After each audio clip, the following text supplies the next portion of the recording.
Cuando vi su temor, me levanté y dije a los nobles, a los oficiales y al resto del pueblo: no les tengan miedo. Acuérdense del Señor, que es grande y temible, y luchen por sus hermanos, sus hijos, sus hijas, sus mujeres y su casa. Amado Señor, queremos pedirte a ti que nos enseñes acerca de esta batalla que tú nos estás permitiendo vivir, Señor. Que podamos ver que reconstruir, Dios, la vida de cada una de las personas que estamos aquí no es obra nuestra, sino es obra tuya, Señor. En el nombre de Jesús, amén.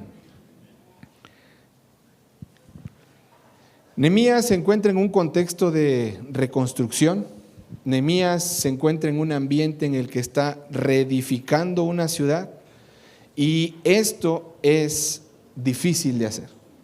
¿Por qué razón? Porque se combate con varias cosas. Hay amenazas internas y hay amenazas externas que se empiezan a vivir dentro de la reconstrucción de esto. Para nosotros que estuvimos la semana pasada y estuvimos escuchando predicar a Rubén, vimos que en el capítulo 1 Nehemías se levanta en oración. Y Nehemías toma un lugar de intercesor por el pueblo, pero no ora una oración al ahí se va, sino que ora en base al pacto que Dios tenía con su pueblo. ¿Se acuerdan ustedes cuando en Deuteronomio 28, 29 y 30 dice: si ustedes obedecen a Dios, estas son las bendiciones que van a tener; si ustedes desobedecen a Dios, estas son las maldiciones que van a tener? Y entonces les anima en el capítulo 30 a, cuando pase esto, tienen una opción, y es venir y clamar por la promesa pactual, es pedirle a Dios que los restaure. Cuando leemos en Crónicas y vemos cómo esta persona se abría la ventana y dice que oraba hacia Jerusalén, y él clama una oración que es: si mi pueblo se humillare, si mi pueblo pidiere perdón, yo escucharé desde los cielos, perdonaré su pecado, sanaré su tierra. Y entonces esto fue lo que hizo Nehemías en el capítulo 1. Pero en el capítulo 2 se animan a reconstruir y pasó algo que ustedes pueden ver en el versículo 10. Cuando se enteraron Sanbalat el eronita y Tobías el oficial amonita, les disgustó mucho que alguien hubiera venido a procurar el bienestar de los israelitas. Ellos entran en un enojo porque alguien venía a buscar el bien de la ciudad, alguien venía a reconstruir la muralla de protección. Esdras, en el contexto, si ustedes recuerdan, Esdras reconstruye lo que fue el templo, pero ellos estaban con los muros abiertos y la gente venía, los asaltaba, no había una protección, y lo que hace Nehemías es reconstruir los muros. Nehemías no era sumo sacerdote, él era simplemente un constructor, era un copero del rey que ahora viene a construir. Más adelante, después de primero de ser copero, pasa a ser constructor y luego se vuelve gobernante, llega a ser el gobernador de la ciudad. Pero en este proceso que él está reconstruyendo, miren el versículo 19 del capítulo 2.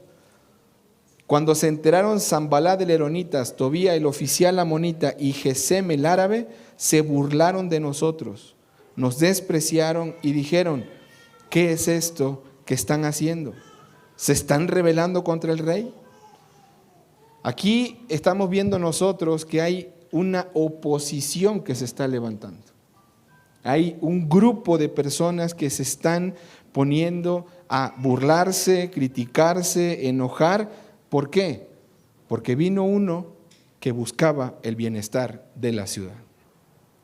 Familia, quiero que recuerdes algo en esta mañana, y es: toda batalla que un hijo de Dios vive es de Dios.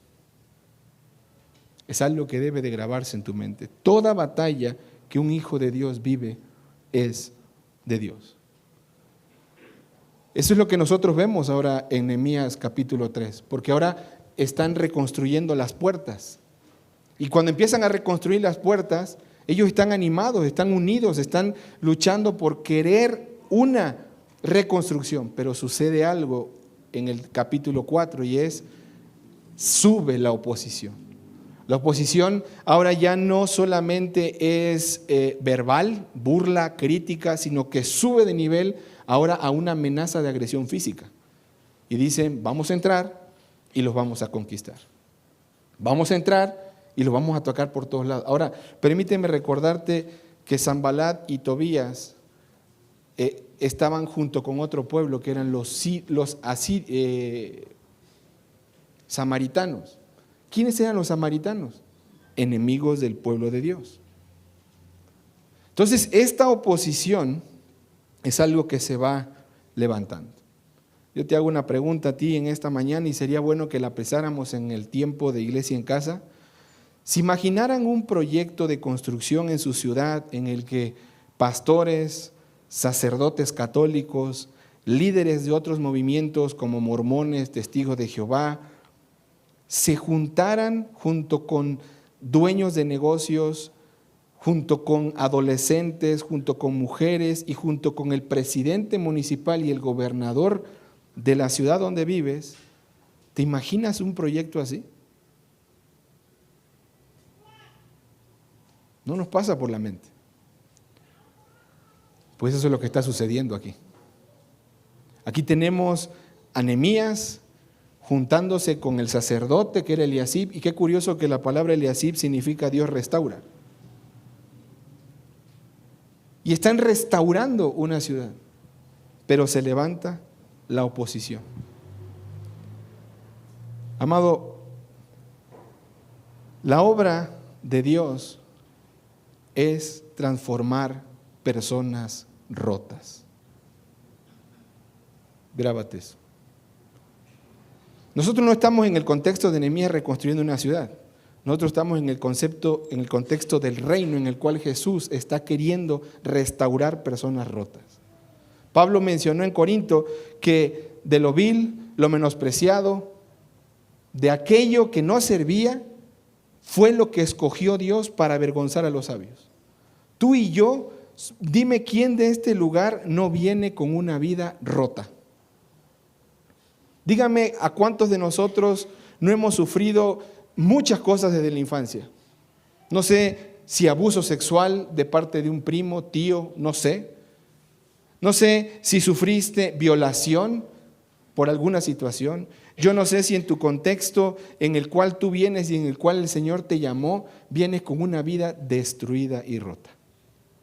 Donde quizás papá no estuvo presente, donde mamá nunca te dio un abrazo, donde muy probablemente vengas de un contexto en el que tu esposa te fue infiel, en el que tu novio, tu esposo te fue infiel. Yo no sé cuál es el contexto del cual tú estés viniendo hoy. Lo que sí sé es que la obra de Dios se trata de transformar personas rotas. Y las transformas para que vivan unidas y para que sirvan y resistan la oposición que viene. Amados, cuando nosotros hacemos una invitación como al curso del sábado para discipular, y la gente viene y toma el curso y no discipula, ¿cuál es la razón por la que no lo hace?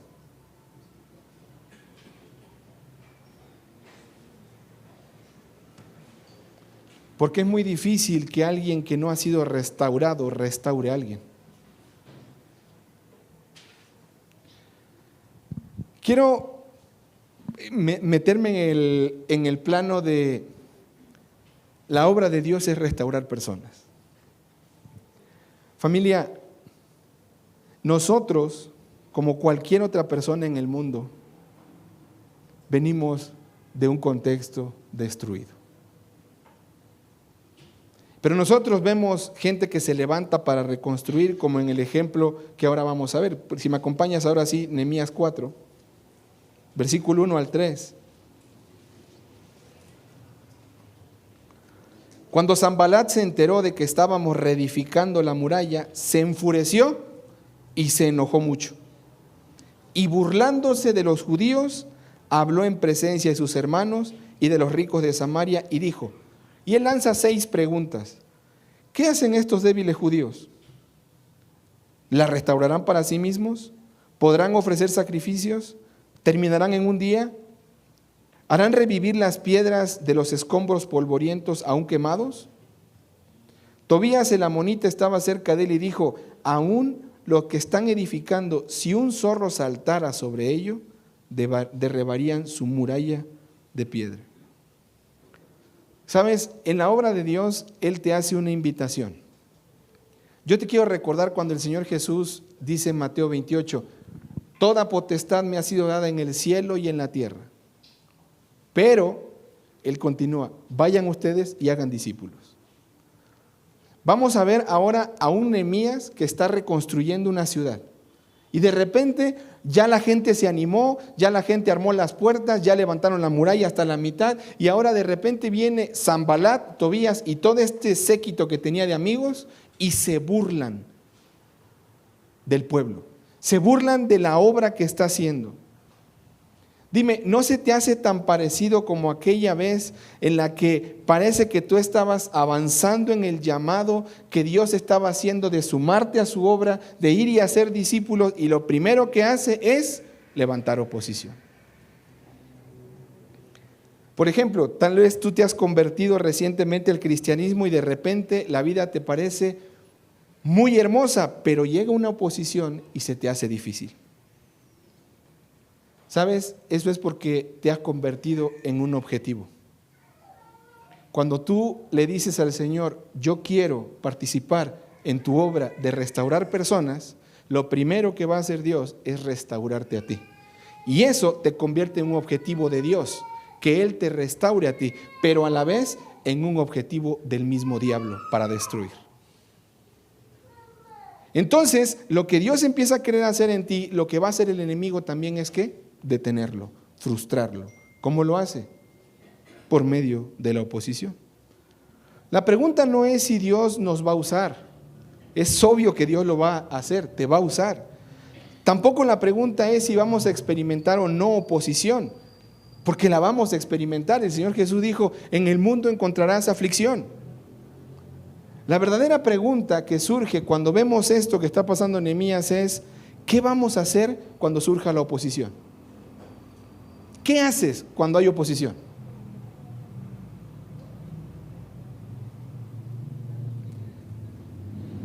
Ponte a pensar. ¿Qué haces cuando alguien se opone a esta obra que Dios quiere hacer en tu vida? ¿Cuál es el paso que tú das después de que viste que la oposición se levantó? ¿Te desanimas? Imagínate aquel cristiano que viene y dice, le quiero servir al Señor, quiero participar en su obra, porque la obra de Dios es restaurar personas rotas, yo quiero participar en esa obra, Señor, aquí estoy, y de repente se le muere un hijo. O queda sin empleo. O pone la cosa que tú quieras. He visto memes que dicen, Dios, ¿no puedes escoger a otro soldado? He escuchado cristianos que dicen, no, yo no me consagro al Señor porque apenas yo le tomo la palabra y obedezco su invitación de sumarme a esa obra de trabajar en el reino, de restaurar personas rotas, lo primero que empiezan a venir a mi vida son pruebas. Me quedo sin dinero, ya no tengo trabajo y entonces, ¿sabes qué? Prefiero vivir infiel, pero seguro, que fiel, pero perseguido. Hazte esa pregunta en tu vida. ¿Qué vamos a hacer? ¿Qué ejemplo nos da Nehemías de cómo comportarnos cuando surge la oposición? Por lo menos en esta lectura vamos a aprender dos cosas. En primer lugar, cómo seguir siendo productivos. Y segundo lugar, cómo la oposición viene a desalentarnos cuando queremos ser productivos. Son las dos cosas que tienes que aprender en esta mañana. No va a haber otros puntos, no van a haber otras cosas, sino solamente aprender cómo la oposición viene a desalentar tu productividad en el reino, o sea, que tú hagas discípulos. Porque ¿para qué te llamó el Señor? Ojo, te salvó para que estuvieras eternamente con Él. Pero ¿para qué te salvó también? Para ser discípulos. ¿Por qué no lo estás haciendo? Vamos a ver el primer punto y es la oposición, grábatelo, la oposición viene a detener la productividad del reino. La oposición merma la obra de Dios en nuestra vida. Díganme qué emociones encontramos en Sanbalat y Tobías cuando se enteran de la reconstrucción. Enojo, ira, burla. El enojo de Sanbalat es realmente una preocupación disfrazada de ira. Lo primero que hacen es agredirte como verbalmente. Dígame, si no, como dice el proverbio, hay palabras que duelen más que golpes. Y hay palabras que se entierran más que una espada cortante. Dime si no ese es el punto de Sanbalat cuando se para frente a ellos y les empieza a decir todo esto y se burla. Digo, no sé si a ti te ha pasado, ¿no? Pero cuando yo empecé a ser cristiano, había muchas cosas que me decía mi abuela, que era la primera opositora que yo tenía. No sé qué es lo que te digan a ti, pero ¿y así se comportan los cristianos? ¿Y para eso vas a la iglesia? ¿Y eso es lo que Dios espera de ti? ¿Y con ese tipo de hijo Dios está feliz? Yo no sé cuál sea el ataque verbal que tú estés teniendo, pero aquí el ataque verbal que tiene Sanbalat y Tobías y todos los demás contra el pueblo, Nehemías lo enfrenta de una manera. Ahorita vamos a ver cuál es, pero quiero que también veas que Sanbalat no entiende cómo Dios obra. Mira por favor el versículo 6.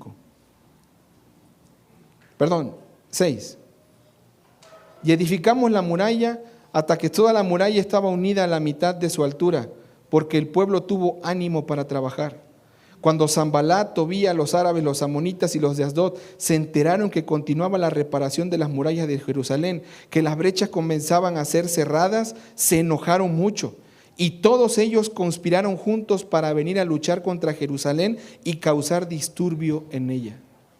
Ya no es una agresión verbal, ahora es una agresión ¿qué? Física. Ahora se levanta y la oposición se va yendo más subida de tono y ahora vamos a luchar contra ellos. Y todo el pueblo está construyendo, todo el pueblo está queriendo sumarse a esto. Familia, tienes que entender que siempre que tú obedezcas la invitación del Señor a sumarte a su obra de restaurar personas rotas, lo que el enemigo va a tratar de hacer es romperte también a ti. Pero te quiero dar una buena noticia de eso. Dios no va a permitir que haya un quebrantamiento en tu vida si no viene de Él para utilizarte en su obra. Dios está cerca de los quebrantados de corazón, dice la palabra de Dios. Dios quiere que lleguemos a ese quebranto y lo que el diablo quiere usar para destruirme, Dios lo va a usar para utilizarme en su obra. Date cuenta de algo. Tú que estás ahí sentado, dime si no tienes algo en lo que Dios te quebrantó y te rompió. ¿Le estás sirviendo a Dios desde tu quebranto? ¿O sigues victimizándote a ti mismo? Una persona que fue violada puede ser restaurada por el Señor, está rota, Dios la restaura y esa persona ahora desde ese quebranto, desde esa ruptura, ahora es usada por Dios para ayudar a otros que también están siendo abusados. Los que estuvimos en drogas, los que han pasado por infidelidad, los que han pasado por robo, los que han pasado por estafa, los jefes que han sufrido con trabajadores que son necios. Dime si no ese quebranto Dios lo quiere utilizar ¿para qué? Para servirle en su obra. Familia, no esperes que cuando levantes la mano y le digas a Dios, quiero participar en tu obra, no venga la oposición a tu vida. Puede ser verbal y puede ser física. En nuestros contextos aquí en América Latina, pues es verbal. En algunos lugares donde está la iglesia perseguida, la agresión no es verbal. La agresión es física, implica muerte. Pero familia, no solamente nosotros como cristianos vamos a experimentar esta oposición, sino que nosotros como cristianos nos cuestionamos cómo soy productivo en el reino. Como hijo de Dios, que ya detecté la oposición, ¿cómo yo puedo seguir siendo productivo? ¿Cómo yo puedo ser usado por Dios para restaurar personas rotas?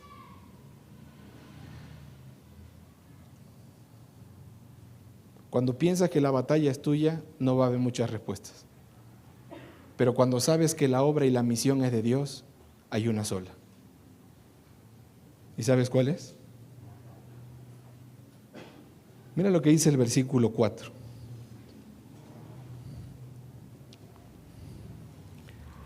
Oye, oh Dios nuestro, cómo somos despreciados. Devuelve su oprobio sobre sus cabezas y entrégalos por despojo en una tierra de cautividad. No perdones su iniquidad ni su pecado sea borrado delante de ti, porque han desmoralizado a los que edifican. Si tú vas al capítulo 1, versículo 4, ¿cómo enfrenta la angustia y la tristeza Nehemías? Versículo 4, cuando oí estas palabras, me senté y lloré. Hice duelo algunos días y estuve ayunando y orando delante del Dios del cielo. En el capítulo 4, versículo 4, por favor, si me acompañas. Oye, oh Dios nuestro, cómo somos despreciados. ¿Sabes? Hay muchas oraciones en la Biblia, pero hay un tipo de oración que es especial y se llama la oración imprecatoria. ¿Qué es esto? Es cuando el que está escribiendo le desea toda la maldición y castigo de Dios a su enemigo. David tuvo muchas oraciones imprecatorias. Nehemías en el libro tiene 3. Aquí en el 4:4, en el 6:14 y en el 13:29. Y en todas ellas los enemigos son puestos bajo la obra de Dios. Aunque se ponen ellos en contra, son puestos ahí bajo la obra de Dios para que reciban un justo castigo. En pocas palabras es como que Nehemías está diciendo, ya no los aguanto más, Señor, que se vayan al infierno. Eso es lo que está diciendo. Ahora cuando tú digas esa palabra a una persona, ten cuidado, porque estás haciendo una oración imprecatoria. Cuando tú le digas, vete al infierno, debes saber lo que estás haciendo. Porque en el versículo 4 dice, oye, oh Dios nuestro, cómo somos despreciados. Y mira, devuelve su oprobio sobre sus cabezas y entrégalos por despojo en una tierra de cautividad. No perdones su pecado, ni su pecado sea borrado delante de ti. Y mira lo que dice, porque han ¿qué? Desmoralizado a los que edifican. Familia, ¿tú piensas que la oposición más fuerte es la externa cuando es el ataque verbal y el ataque de agresión física? No. Uno de los ataques muy fuertes, ¿sabes cuál es? El que se da internamente. Y Nehemías lo está diciendo porque ellos han ¿qué? Desmoralizado. Ellos han desanimado al pueblo. Mira por favor el versículo 9. No solamente el líder ora, ¿qué hace el pueblo? Entonces, oramos a nuestro Dios y para defendernos montamos guardia contra ellos de día y de noche. La oposición trajo ataques externos. El primero fue un ataque verbal, el cual Nehemías se enfrenta con oración, y el segundo tuvo que ver con una agresión física, la cual el pueblo enfrentó primero por medio de la oración y después por medio de una demanda física. ¿Cómo reaccionas tú cuando hay oposición? Si me dice algo en el Facebook, yo también lo voy a difamar. Si se comporta así conmigo, yo también voy a comportarme con él. ¿Cuál es tu forma en la que tú reaccionas cuando hay oposición? No sé, tú te puedes contestar, pero la forma en la que aquí Nehemías reacciona es una, y es orando. La forma en la que el pueblo reacciona es orando. ¿Qué te quiere enseñar entonces Dios? Que si estás desanimado en esta obra a la que Dios te está invitando para restaurar personas rotas, lo que tienes que hacer es pelear. Lo que tienes que hacer es defenderte. Sí, muy probablemente sea pelear y defenderte, pero lo primero es orar. Mira lo que dice Filipenses capítulo 4, versículo 4.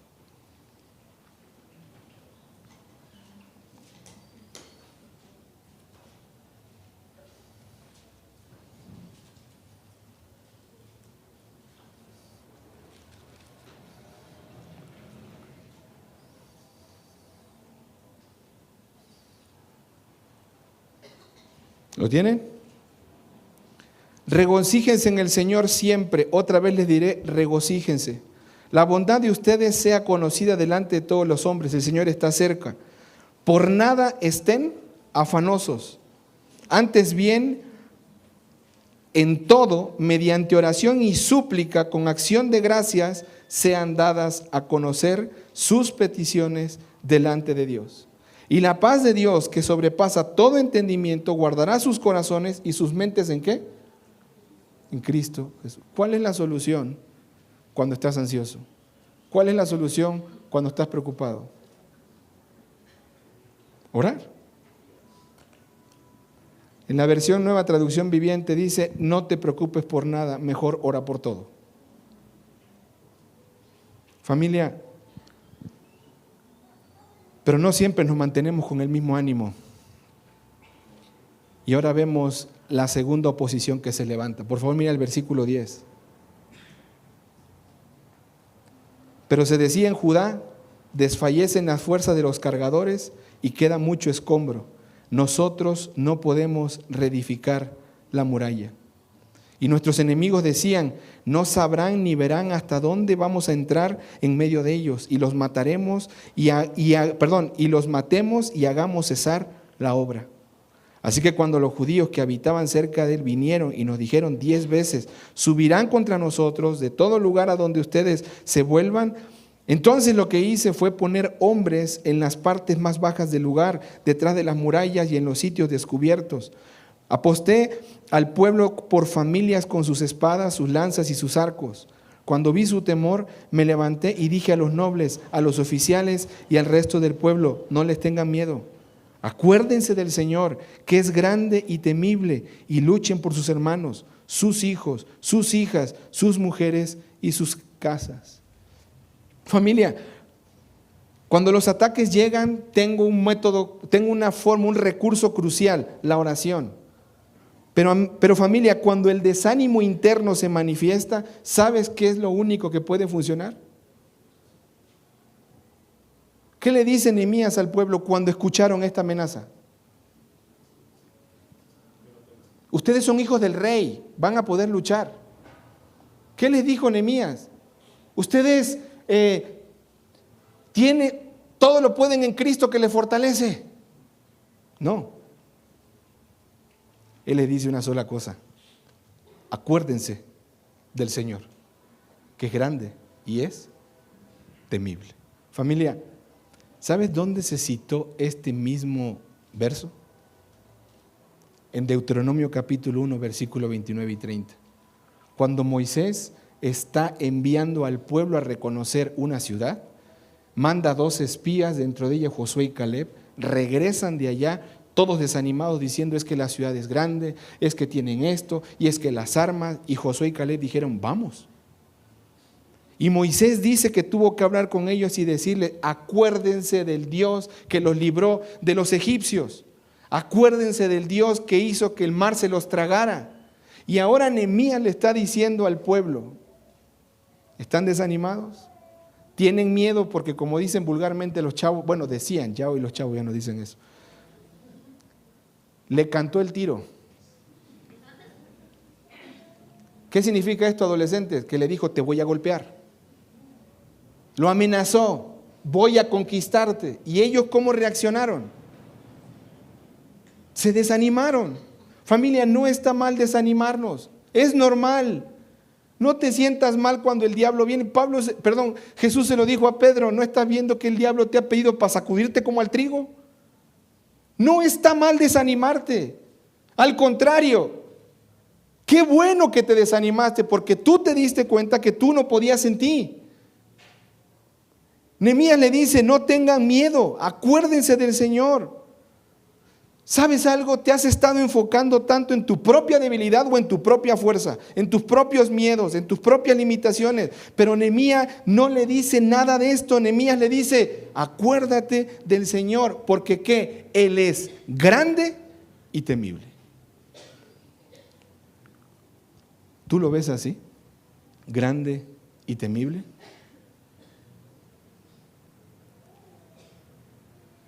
Algo lo va a revelar. La situación en la cual te encuentras determina lo grande y poderoso que Dios es para ti.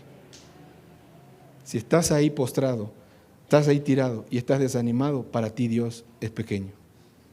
Pero si el poder del Espíritu Santo mediante su ánimo te levantan a participar en su obra de restaurar personas rotas, estás creyendo que Dios es grande y es temible. Nuestro Dios grande y temible, ¿sabes en quién lo vemos? En Jesús.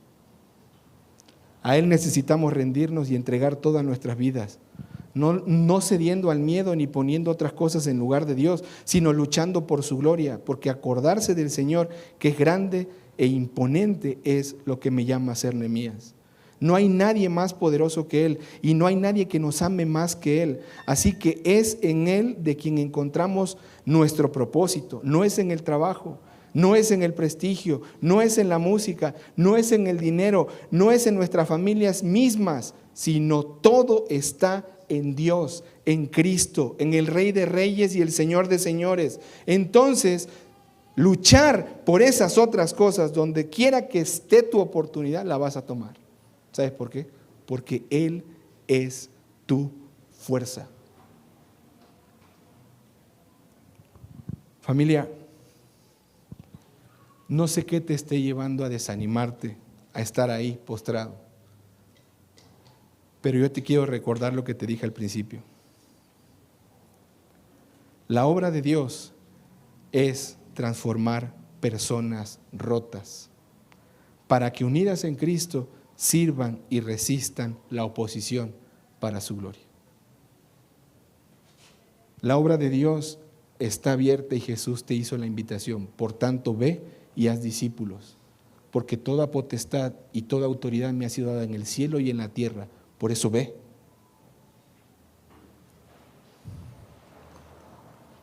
Si tú no estás siendo productivo en el reino de Dios y no estás participando en esta obra de restaurar personas rotas, tienes que empezar hoy. ¿Cómo? Orando. Orando al Señor y pidiéndole que Él te restaure a ti, que Él te sane a ti.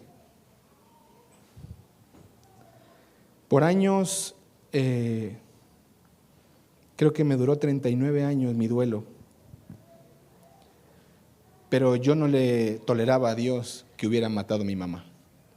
Era lo que siempre le reclamé, aún siendo cristiano. Yo estaba muy enojado con Él por eso que Él había hecho. ¿Por qué a mí me quitas a la mujer que más me ha hecho falta? ¿Por qué? Luchaba, no me gustaban mis cumpleaños, no me gustaba diciembre, no me gustaba hablar con mi papá, no me gustaba el contexto de familia. Y cuando muere mi abuelo, sentí como el Señor me liberó de una carga, en la que Él me dijo, te pude haber quitado a tu madre, pero te di una abuela y te di un abuelo que te criaron. Y en ese momento mi corazón fue restaurado. Pasaron muchas cosas en el ministerio en el cual yo te puedo decir, jamás podríamos funcionar bien en el ministerio si no hemos sido restaurados. Pero podrá decirle el vaso de barro al que lo formó, ¿por qué me has hecho así? Si el Señor quiere, nos quiebra y nos vuelve a hacer. que no te dé miedo, que no te den desánimo. El Señor te quiere usar desde tu quebranto, pero tú tienes que orar a Él, creer en Él y obedecerlo a Él. Familia, hasta aquí, quizás esta narrativa te lleve a ti a que en tu carne tú creas que puedes llegar a ser el Nehemías que el mundo necesita.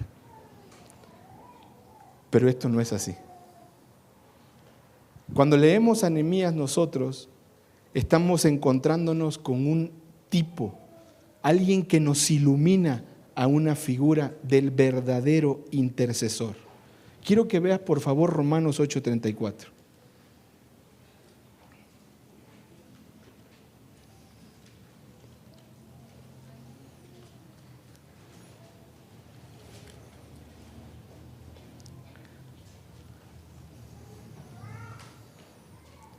¿Quién es el que condena? Cristo Jesús es el que murió. Sí, más aún, el que resucitó, el que además está a la diestra de Dios, el que intercede ¿por quién? Primera de Timoteo capítulo 2, versículo 5, por favor, si me acompañas.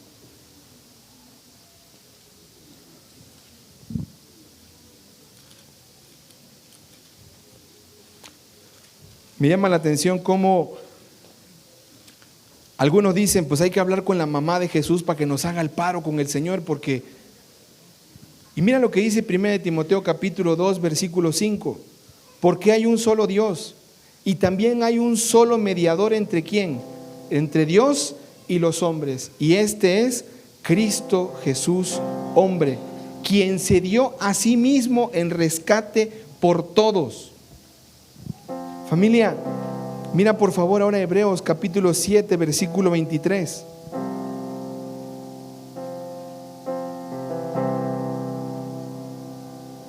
Los sacerdotes anteriores eran más numerosos porque la muerte les impedía continuar, pero Jesús conserva su sacerdocio inmutable, puesto que permanece para siempre, por lo cual Él también es poderoso para salvar siempre a los que por medio de Él se acercan a Dios, puesto que vive perpetuamente. ¿Para qué? Interceder por ellos. Familia, no se trata de que tú te levantes y seas un hombre de oración y tú seas el próximo Nehemías que la generación necesita. Gloria a Dios si es así. Pero ¿sabes algo? Ya tenemos al verdadero y al único Nehemías que necesitamos. Y es a Cristo Jesús. Él está a la diestra del Padre intercediendo por mí. Él es el mediador que está intercediendo por mí. Y Él, según el pasaje de Hebreos, es mi sumo sacerdote que intercede siempre por mí. 24 horas al día, los 7 días de la semana, aun cuando tú y yo estamos durmiendo. Familia, el Señor Jesucristo fue enviado con ese propósito. Y Él llegó un día a una sinagoga y abrió un rollo en Isaías 61 y leyó lo siguiente: el Espíritu del Señor está sobre mí porque me ha ungido para dar buenas nuevas a los pobres, me ha enviado a proclamar libertad a los cautivos y recuperación de la vista a los ciegos, a poner en libertad a los oprimidos, a proclamar el año de la buena voluntad del Señor. La tarea de Jesús y la misión de Dios arrancó como Él vino a restaurar a los rotos.